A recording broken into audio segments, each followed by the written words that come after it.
Hello दोस्तों, मैं हिमांशु कुमार आप सभी लोगों का स्वागत है हमारे चैनल कॉमिक्स हीरो पर। और हमारी आज की पेशकश है राज कॉमिक्स विशेषांक की कनकपुरी की राजकुमारी। कनकपुरी की राजकुमारी। प्रिय नगरी का राजा प्रियदत्त बड़े ही मृदु स्वभाव का और कुशल शासक था। राज्य में सभी लोग उससे बेहद प्रसन्न थे। प्रियदत्त की इकलौती पुत्री का नाम कंचन बाला था। रूप में वह स्वर्ग से उतरी किसी अप्सरा से भी अधिक सुंदर थी। जैसे जैसे वह बड़ी होती गई, राजा को उसके विवाह की चिंता सताने लगी। एक दिन, सुनो रानी, राजकुमारी अब सयानी हो गई है। मुझे उसके विवाह की चिंता खाए जा रही है। तुम्हारी इस बारे में क्या राय है? मेरी राय में कोई सुंदर सा राजकुमार ही उसके लिए उपयुक्त रहेगा। लेकिन पहले हमें अपनी बेटी की राय भी तो जान लेनी चाहिए कि वह कैसा पति चाहती है। अवश्य महाराज। शीघ्र ही राजकुमारी कंचनबाला को बुलवाया गया। तुम कैसा पति चाहती हो बेटी? मगर माँ। हाँ हाँ, शर्माओ नहीं। मगर पिताजी, मैं तो अभी विवाह करना ही नहीं चाहती। क्या? जी हाँ पिताजी, आप मेरे विवाह की चिंता करना छोड़ दें। यह मुमकिन नहीं है बेटी। पुत्री हमेशा ही पराया धन होती है। हम कोई अच्छा सा वर देखकर तुम्हारा विवाह बड़ी धूमधाम से करेंगे। तुम्हारे पिताजी ठीक कह रहे हैं। ठीक है, जैसा आप कहते हैं वैसा ही होगा। लेकिन मैं विवाह उसी युवक से करूंगी जिसने कनकपुरी देख रखी हो। हमें तुम्हारी शर्त सहर्ष मंजूर है। जाओ नगर में और दूर दूर के देशों में मुनादी करवा दो कि जिसने भी कनकपुरी देखी है वह महल में आकर हमसे राजकुमारी का हाथ मांग ले। जो आज्ञा महाराज। कनकपुरी? तुमने कहीं सुनी है कनकपुरी? नहीं, मैंने भी नहीं सुनी। नहीं, तुमने? अवश्य ही कनकपुरी में कोई भेद छिपा है, अन्यथा महाराज इतनी बड़ी शर्त कदापि नहीं रखते। आप ठीक कहते हैं महामंत्री जी। ना जाने यह कनकपुरी कहाँ होगी।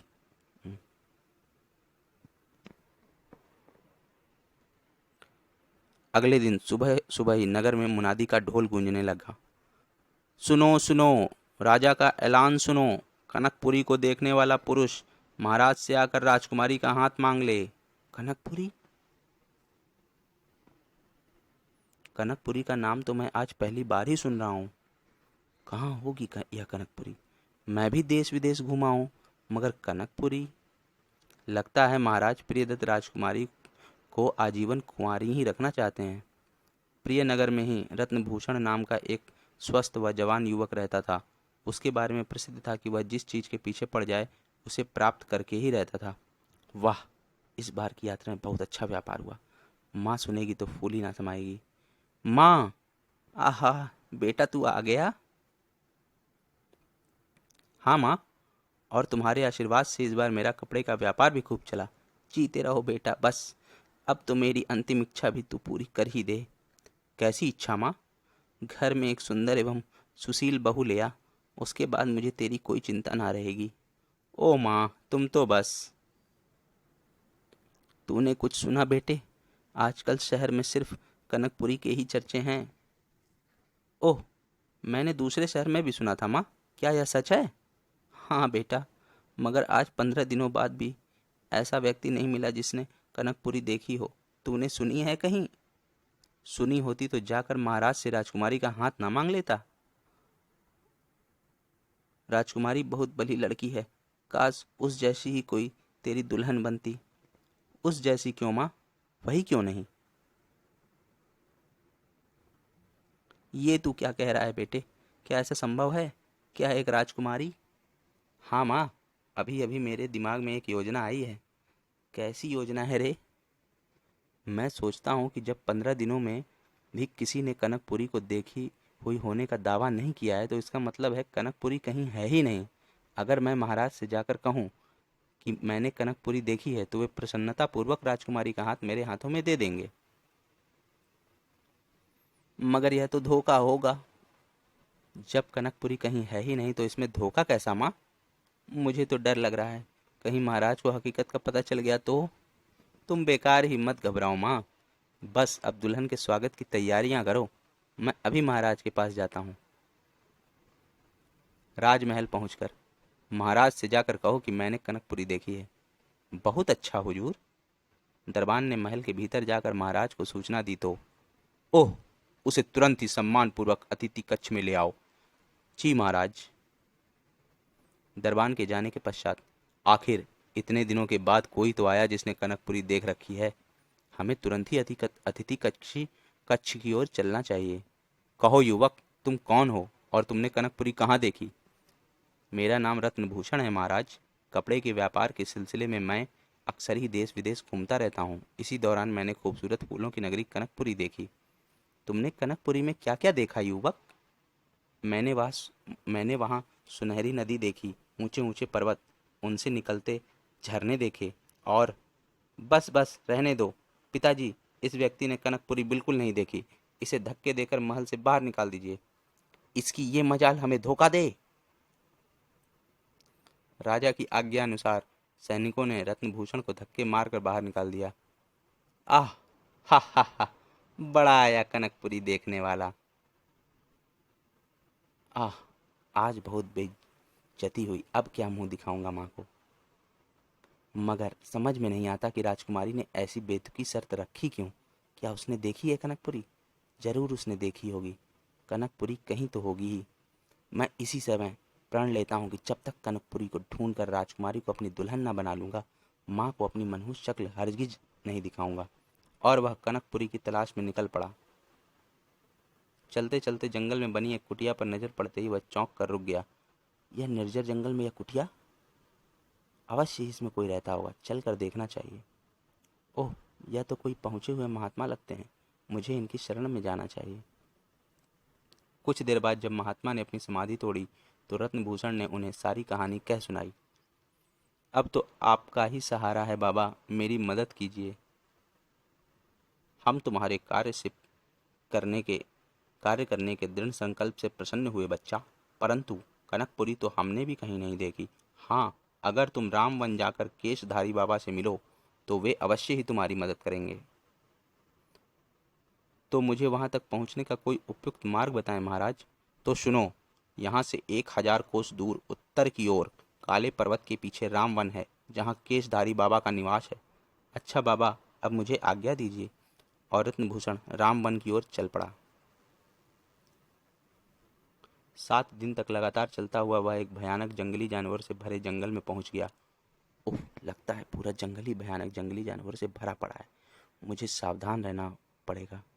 वही हुआ जिसका उसे डर था। हिन हिन घर घर। ओह, तेंदुआ! अभी रत्नभूषण संभलने भी ना पाया था कि तेंदुए ने उस पर आक्रमण कर दिया। हिन हिन। आह! नीचे गिरते ही उसने तुरंत तलवार म्यान से बाहर निकाली और तेंदुए पर टूट पड़ा। गुर्र गुर्र। अब तू नहीं बच सकता दुष्ट। उस खतरनाक तेंदुए को मौत के घाट उतारने के बाद वह पुनः आगे बढ़ा। शायद वही काला पर्वत है। उसका अनुमान बिल्कुल ठीक निकला। जब वह काले पर्वत से नीचे उतरा तो उसे एक कुटिया के बाहर तपस्या में लीन बाबा केशधारी दिखाई दिए। वही हैं बाबा केशधारी। मेरी यात्रा सफल रही। ओम नमः शिवाय। वह बाबा केशधारी के निकट पहुंच उनकी समाधि टूटने का इंतजार करने लगा। पूरे 2 दिन पश्चात जब उन्होंने आंखें खोली, मैं तेरी भक्ति भाव से प्रसन्न हुआ बच्चा। बोल, क्या इच्छा है तेरी? मुझे कनकपुरी पहुंचाने का मार्ग बताने की कृपा करे बाबा। ओह कनकपुरी! देखो बेटा, ठीक ठीक पता तो तुम्हें मैं भी नहीं दे सकता, लेकिन अगर तुम मृदंग द्वीप के राजा से मिलो तो वह तुम्हें कनकपुरी के बारे में अवश्य ही बता देगा। यहाँ से 20 कोस दूर से कई व्यापारियों के जहाज वहाँ जाते हैं। धन्यवाद बाबा, मुझे आशीर्वाद दो ताकि मैं कनकपुरी पहुँच सकूँ। मेरा आशीर्वाद सदैव तुम्हारे साथ रहेगा। केशधारी बाबा से मिलने के पश्चात जब वह बंदरगाह पहुंचा तो एक जगह मृदंग द्वीप को प्रस्थान करने ही वाला था। रत्नभूषण ने घोड़े से वहीं विदा ली। सुनो मित्र, हमारा तुम्हारे साथ यहीं खत्म होता है। जिंदगी शेष रही तो फिर मिलना होगा। हिन हिन। कुछ देर बाद जहाज से वहां से रवाना हो गया। ना जाने कभी पहुंचूंगा भी या नहीं। 3 दिन तो बड़े आराम से गुजर गए, मगर चौथे दिन एकाएक आकाश में बादल मंडराने लगे। ओह, कहीं तूफान तो नहीं आने वाला है? भगवान ना करे ऐसा हो। वही हुआ जिसका डर था। पाल को खोल दे मूर्खों। मगर तभी उफ, अब मुश्किल है। कप्तान ने जहाज को बचाने का बहुत प्रयत्न किया, परंतु भयानक लहरों ने जहाज को अपने आगोश में समेट लिया। कड़ाक!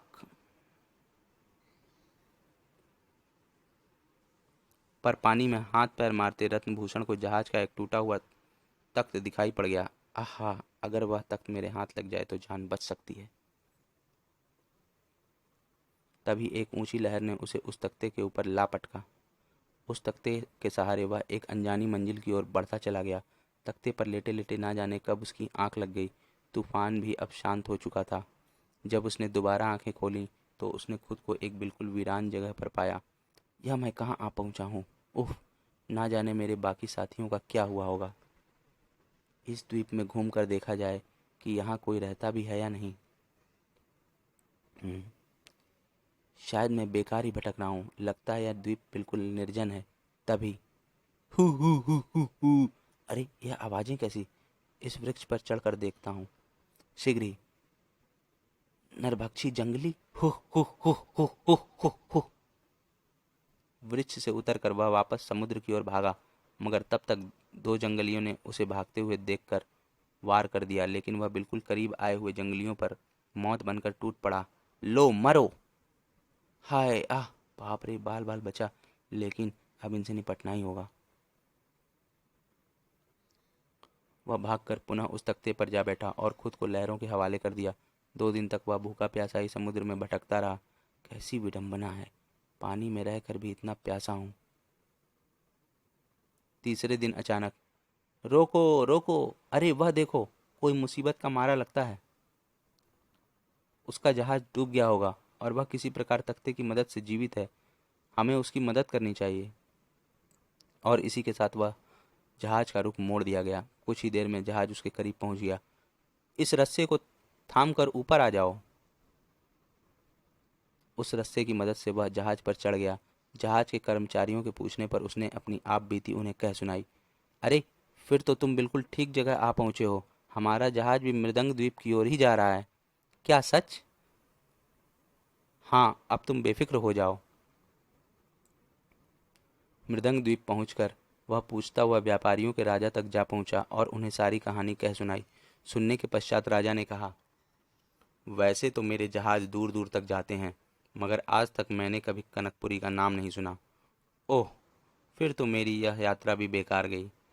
परेशान मत हो मुसाफिर, हमें उम्मीद है कि कल जपंग द्वीप में लग रहे आषाढ़ के मेले में अवश्य ही तुम्हें कनकपुरी का पता चल जाएगा।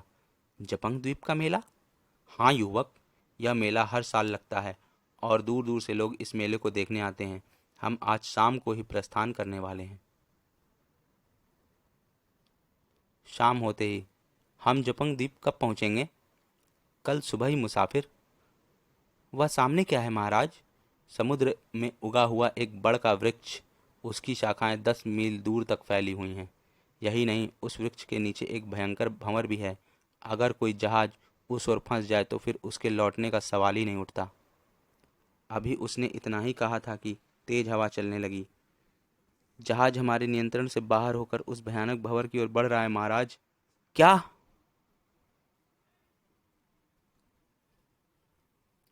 देखते ही देखते जहाज उस वृक्ष के भयंकर भंवर में फंस गया और डूब गया। लेकिन रत्नभूषण के हाथ में उस विशालकाय वृक्ष की एक टहनी आ गई थी। राजा ने भी बहुत कोशिश की मगर डूबने से बच ना सका। आह! आह! मेरे कारण पहले एक जहाज डूबा, फिर दूसरा। मेरे कदम ही मनहूस हैं। लगता है मैं कभी भी कनकपुरी नहीं पहुंच पाऊंगा और अब इस वृक्ष पर ही मेरी भी कब्र बन जाएगी। और वह उसी वृक्ष की एक डाल पर बैठ ऊँघने लगा। शाम को एकाएक तीव्र शोर के कारण उसकी आंखें खुली और हे ईश्वर, इतने विशाल पक्षी! अगर इन्हें मेरी गंध लग गई तो मेरी खैर नहीं। जानते हो पक्षीराज, आज मैं कनकपुरी गया था। वास्तव में उससे खूबसूरत जगह मैंने आज तक नहीं देखी। ओह! तब तो हमें वहां तक पहुंचने का रास्ता बताओ। कल हम भी वहीं जाएंगे। रत्नभूषण उन पक्षियों को मनुष्य की बोली बोलता देख दंग रह गया। बोलने वाले पक्षी? शायद अनजाने ही मेरी कनकपुरी पहुंचने की इच्छा पूरी होने वाली है। फिर वह बेसब्री से पक्षीराज के वहां से उड़ने का इंतजार करने लगा। रात के अंतिम प्रहर के शुरू होते ही वह पक्षी जैसे ही उड़ने को तैयार हुए, रत्नभूषण पक्षीराज की टांग से चिपक गया। उस विशालकाय पक्षी के कनकपुरी की धरती पर उतरते ही रत्नभूषण फुर्ती के साथ पक्षी से दूर हट गया और एक वृक्ष की ओट में हो गया। पक्षी के जाने के बाद रत्नभूषण वृक्ष के पीछे से बाहर निकला। यहाँ तो कोई दिखाई नहीं पड़ रहा। तभी धरती के मनुष्य का यक्षों की धरती कनकपुरी पर स्वागत है। तुम कौन हो मित्र? यक्षों के राजा के दूत तुम्हें लेने आए हैं। महाराज ने तुम्हें याद किया है। ओह, प्रणाम महाराज, हम तुम्हारा स्वागत करते हैं युवक। आज यहाँ पहुंचकर तुमने हमारी वर्षों से मृत इच्छाओं को पुनर्जीवित कर दिया है युवक। मैं समझा नहीं महाराज। सुनो बेटे, वर्षों पहले एक ऋषि के शाप के कारण हमारी बेटी हमसे बिछुड़ गई थी। तब ऋषि ने ही हमें बताया था कि जिस दिन कोई मनुष्य हमारे देश में कदम रखेगा उसी दिन हमें हमारी बेटी वापस मिल सकेगी, और मुझे उसका विवाह भी उसी मनुष्य के साथ करना होगा। आज मेरे व नगरवासियों के लिए जश्न की शाम होगी। सैनिकों, जाओ, सारे नगर को दुल्हन की तरह सजाओ, हर रास्ते पर फूल बिछा दो। आज हमारी बेटी हमें मिलने वाली है। जो आज्ञा महाराज। लेकिन महाराज, मैं तो अब शीघ्र ही प्रिय नगरी पहुंचना चाहता हूँ। ऐसा कैसे हो सकता है? अब तो राजकुमारी से विवाह के पश्चात ही तुम अपने देश वापस लौट सकते हो। तब तक तुम्हें हमारे सैनिक कनकपुरी की सैर कराएंगे। जैसी आपकी इच्छा। सैनिकों, इन्हें किसी प्रकार का कोई कष्ट ना होने पाए। आप बेफिक्र रहें महाराज। घूमते घूमते एकाएक रत्नभूषण की निगाह एक संगमरमर की मूर्ति पर पड़ी। अरे वाह, क्या बढ़िया मूर्ति है। मैं उसे करीब से देखना चाहता हूँ। क्षमा करें, उस तरफ जाने की इजाज़त किसी को नहीं है, लेकिन मैं वहाँ जाकर ही रहूँगा। उस मूर्ति की शक्ल देखते ही वह आश्चर्यचकित रह गया। प्रियनगर की राजकुमारी कंचनबाला की मूर्ति, और यहाँ यह क्या रहस्य है? और यह घोड़ा भी शायद राजकुमारी का ही है। दोस्तों, अब यहाँ पर पार्ट 1 समाप्त होता है और अब हम मिलते हैं कनकपुरी की राजकुमारी के पार्ट 2 में। धन्यवाद।